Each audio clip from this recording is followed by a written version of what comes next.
কি না, এটা হচ্ছে পার্টির তরফ থেকে প্রশাসনকে কিছু লোহার খাট অ্যাকশন নির্দেশ দেওয়া হচ্ছে।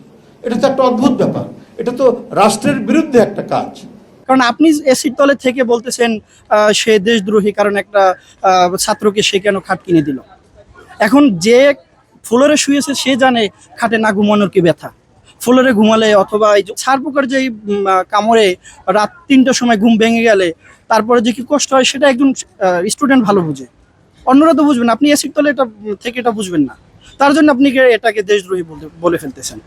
এখন দেশ বিরোধী যদি আপনাদের চোখে মানি লন্ডারিং করা, হাজার হাজার লক্ষ লক্ষ কোটি টাকা নিয়ে ব্যাংকে দেউলিয়া করে দেওয়াটা যদি আপনাদের কাছে দেশ বিরোধী না হয়, এখানে আগামীর যে ভবিষ্যৎকে আমি নার্সিং করাটা যদি আপনাদের কাছে দেশ বিরোধী হয়, তাহলে বুঝতে হবে কে দেশ বিরোধী। এটাও কিন্তু একটা প্রশ্ন থেকে যায়।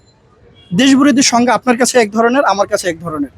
আমার কাছে দেশ বিরোধী সংজ্ঞা হলো যে আমার দেশকে রসাতলে নিয়ে যায়, আর আমার কাছে প্রকৃত দেশপ্রেমিক সেই যে আমার দেশকে সার্বিকভাবে কল্যাণ চায়। আমার দেশের যে ভবিষ্যৎ আছে, তরুণ প্রজন্ম আছে, তারা কিভাবে বেড়ে উঠবে, তাদের মেধা কিভাবে বিকশিত হবে, সেই দিকে সবসময় চিন্তা করে, তাদের কল্যাণে কাজ করে, তাদের বিপদে আপদে এগিয়ে আসে, তারাই হচ্ছে প্রকৃত দেশপ্রেমিক।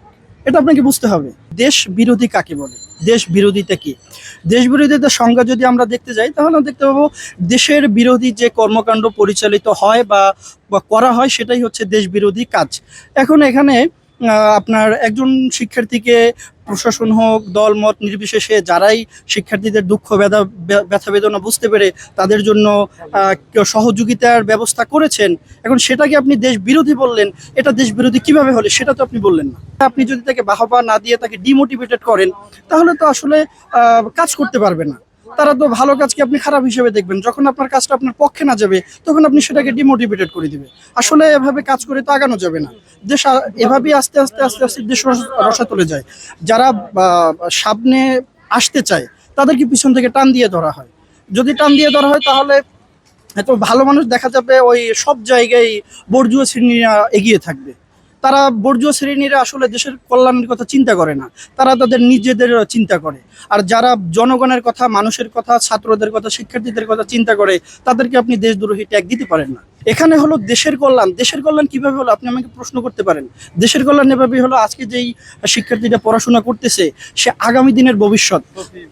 হ্যাঁ, সে আগামী দিনকে দেশকে রিপ্রেজেন্ট করবে, সে আগামী দিনের সচিব হবে, সে দেশের বাইরে যাবে, দেশকে কল্যাণময়ের কাজের দিকে এগিয়ে যাবে, সে বহির্বিশ্বে দেশকে তুলে ধরবে। এখন আপনি যদি তাকে নার্সারিং না করেন, তাহলে কাকে করবেন? এটা কিভাবে দেশ বিরোধী হয়?